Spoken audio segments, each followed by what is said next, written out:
من سيئات أعمالنا من يهده الله فلا مضل له ومن يضلله فلا هادي له ونشهد أن لا إله إلا الله وحده لا شريك له ونشهد أن سيدنا ونبينا ومولانا محمدا عبده ورسوله أرسله بالحق بشيرا ونذيرا وداعيا إلى الله بإذنه وسراجا منيرا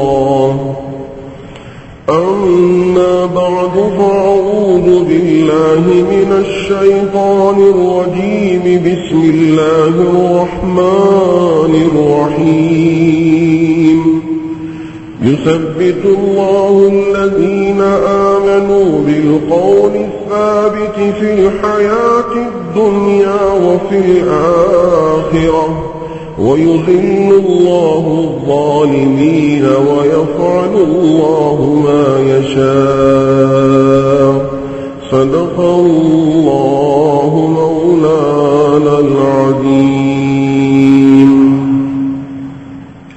حاضرین گرامی، پچھلی جمعہ میں آپ کے سامنے موت کا تذکرہ کیا تھا.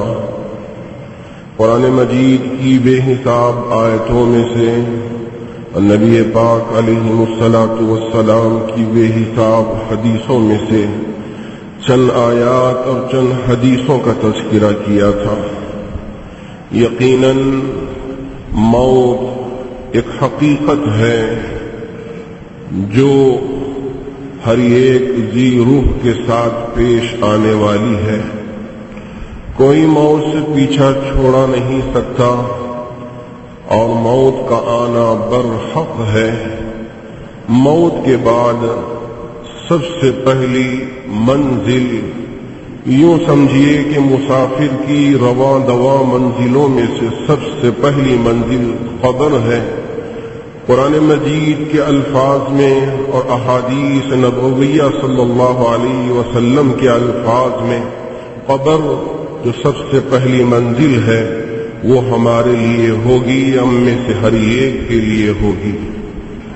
اسی وجہ سے میں نے آپ کے سامنے قرآن مجید کی اس آیت شریفہ کو تلاوت کیا جس میں اللہ رب العزت ارشاد فرماتے ہیں يثبت الله الذين آمنوا بالقول الثابت.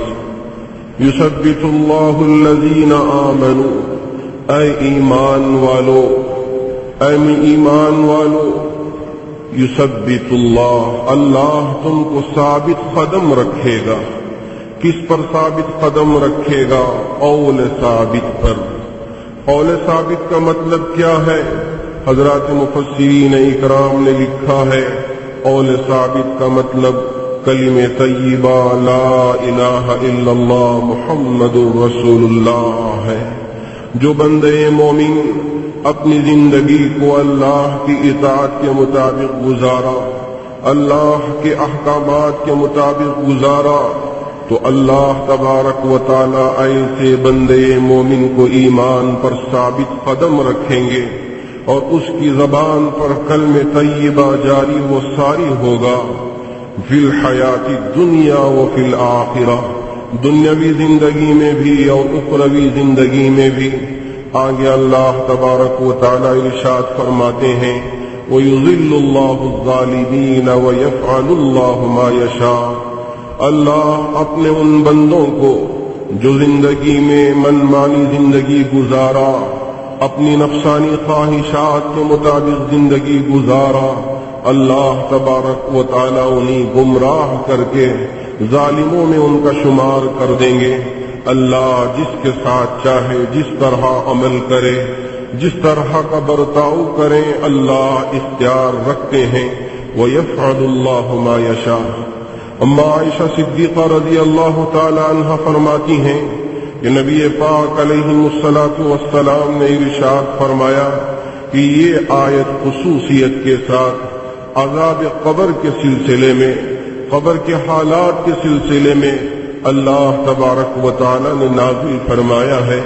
حضرت امام بخاری رحمۃ اللہ علیہ نے بھی اس حدیث کی تفسیر میں لکھا ہے کہ اللہ تبارک و تعالی نے اس آیت شریفہ میں قبر اور قبر میں پیش آنے والے حالات کے سلسلے میں اشارہ فرمایا ہے کہ وہ بندے مومن جس نے دنیاوی زندگی میں نبی پاک علیہ الصلوۃ والسلام کی اطاعت کی اور کلمہ طیبہ لا الہ الا اللہ کے تقاضے کے مطابق اپنی زندگی گزارے گا، اللہ تبارک و تعالی ایسے بندے مومن کو دنیا میں بھی سرخرو فرمائیں گے اور آخرت والی زندگی میں بھی اسے کامیاب و کامران فرمائیں گے۔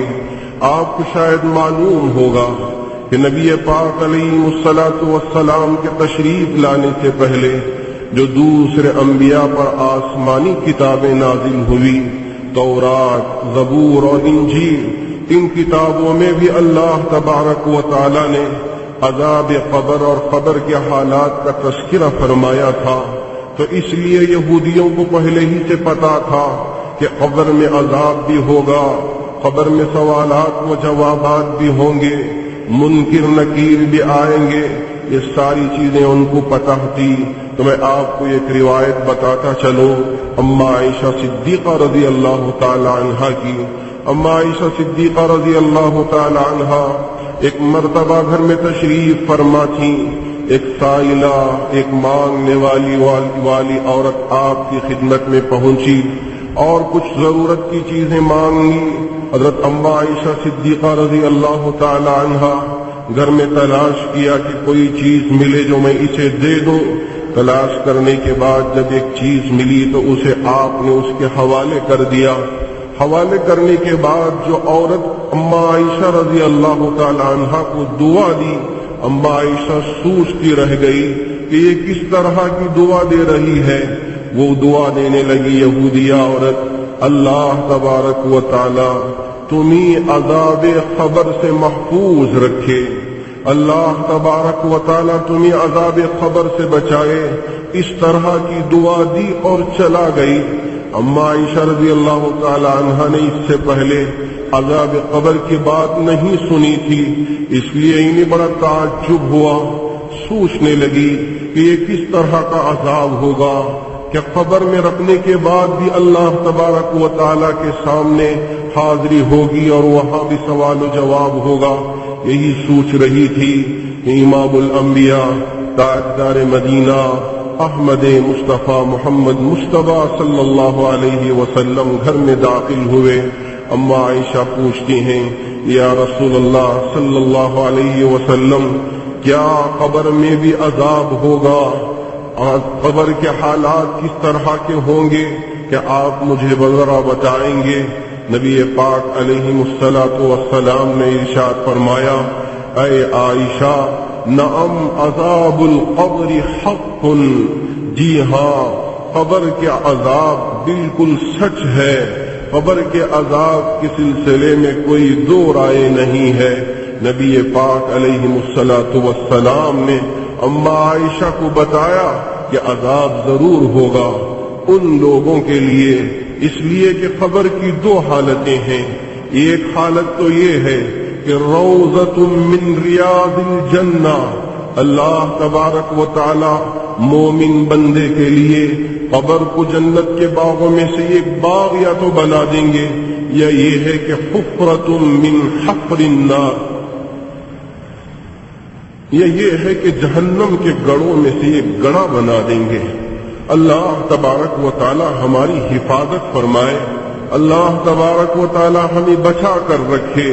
نبی پاک علیہ الصلوۃ والسلام نے فرمایا، اے عائشہ، یا تو قبر جہنم کے گڑھوں میں سے ایک گڑھا ہوگی، یا یہ ہے کہ جنت کے باغوں میں سے ایک باغ ہوگا۔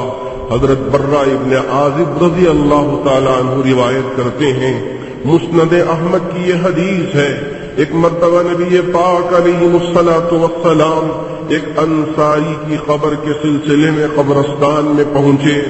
ابھی دفنانے میں کچھ وقت باقی تھا، آپ علیہ السلام ایک کنارے میں تشریف فرما ہوئے ایک طرف بیٹھ گئے. صحابہ کرام رضوان اللہ تعالی علیہ مجمعین بھی آپ کے ارد گرد جمع ہو گئے. آپ علیہ السلام کے ہاتھ میں ایک لکڑی تھی. آپ اس لکڑی سے زمین پر کھرید رہے تھے. صحابہ دیکھ رہے تھے کہ ایک غم زدہ شخص جس طرح اپنے ہاتھ میں لکڑی لے کے کھریدتا ہے اسی طرح آپ علیہ السلام کی حالت تھی. پھر اس کے بعد آپ اپنے سر مبارک کو اوپر اٹھایا اور فرمایا اے لوگو اللہ تبارک و تعالی سے عذاب قبر سے پناہ چاہو. اللہ تبارک و تعالی سے عذاب قبر سے پناہ چاہو.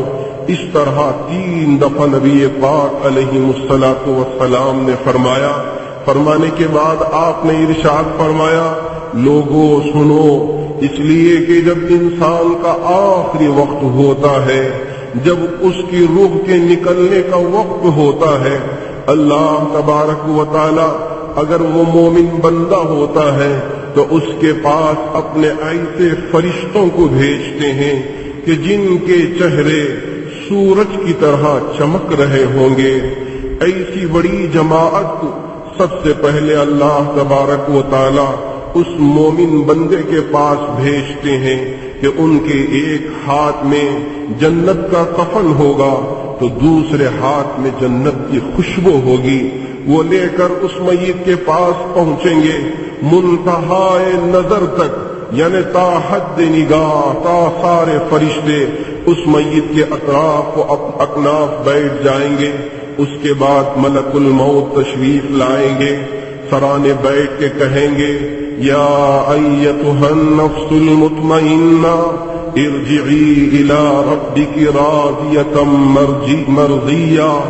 اے نفس مطمئنہ اپنے رب کی طرف خوشی بخوشی چل، راضی برضا ہو کر اپنے رب کی طرف چل. اس طرح اس کی روح سے قبض کرنے سے پہلے اس کے سامنے یہ اعلان کریں گے.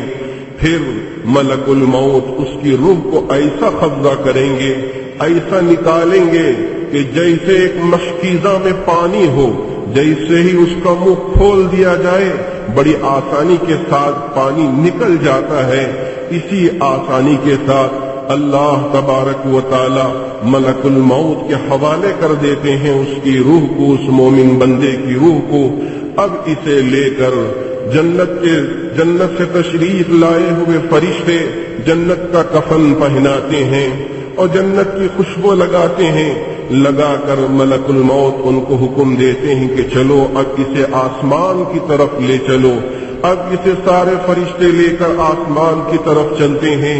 جہاں سے بھی گزر ہوا، جہاں پر فرشتوں کی جماعت ہو، پوچھنے لگتی ہیں یہ کون نیک بندہ ہے اللہ کا جس کی طرف سے اتنی خوشبو پھیل رہی ہے، خوشبو مہک رہی ہے، یہ کون اللہ کا نیک بندہ ہے. فرشتے لے جانے والے کہیں گے یہ فلاں ابن فلاں ہے، یہ اللہ کا نیک بندہ ہے. اچھے اچھے القاب دے کر اس کا تعارف کراتے ہوئے آگے بڑھیں گے. جب آسمان پر پہنچیں گے آسمان کا دروازہ ان کے لیے کھلے گا اور وہاں پر بھی ان کے لیے اہلاً و سہلاً مرحبا کہا جائے گا اور ان کے لیے مبارکبادیاں دی جائیں گی. اب اس کے بعد اللہ کے حضور پیش ہوگی. اللہ تبارک و تعالی کہیں گے فرشتوں سے کہ انہی علیین کے دفتر میں ان کا نام لکھ دیا جائے. پھر اللہ حکم دیں گے کہ دوبارہ ان کو مٹی میں لے کر جاؤ، وہیں رکھ دو، اس لیے کہ ہم نے اس کو مٹی سے پیدا کیا ہے اور یہ مٹی ہی میں رہیں گے. پھر اسی مٹی سے قیامت کے دن پھر دوبارہ اٹھایا جائے گا، اس لیے اسی مٹی میں دوبارہ واپس لوٹا دیا جائے. اب فرشتے اسے لا کر دوبارہ مٹی میں رکھ دیتے ہیں. منکر نکیر تشریف لاتے ہیں اور لا کر اس سے آ کر سوال و جواب کرتے ہیں. مر ربک، تیرا پروردگار کون ہے، تیرا پالنہار کون ہے، تیرا رب ذوالجلال کون ہے؟ وہ کہے گا ربی اللہ، میرا پروردگار تو اللہ ہے، میرا پروردگار تو اللہ ہے. پھر اس کو پوچھیں گے ما دینک، تیرا دین کیا ہے، تیرا دین کیا ہے؟ تو وہ جواب دے گا دین الاسلام، میرا دین تو اسلام ہے۔ پھر اس سے پوچھا جائے گا یہ جو آرام کر رہے ہیں وہ کون شخص ہیں؟ وہ کہے گا ہوا رسول اللہ صلی اللہ علیہ وسلم، وہ تو اللہ کے رسول صلی اللہ علیہ وسلم ہیں۔ اب ان سوالات و جوابات کے بعد اسے مبارکباد دیتے ہیں۔ اب کہتے ہیں کہ اب تمہارے لیے کوئی پریشانی نہیں ہوگی، کوئی اور مزید سوالات و جوابات نہیں ہوں گے، اب تم اب یہاں آرام سے رہ سکتے ہو۔ اتنے ہی میں یہ فرشتے جاتے نہیں، ایک اور نورانی شخص جس کے چہرے پر چمک ہوگی، جس کا لباس بڑا خوبصورت لباس ہوگا اور اس کے لباس سے خوشبو مہک رہی ہوگی، اس کے سامنے آئے گا۔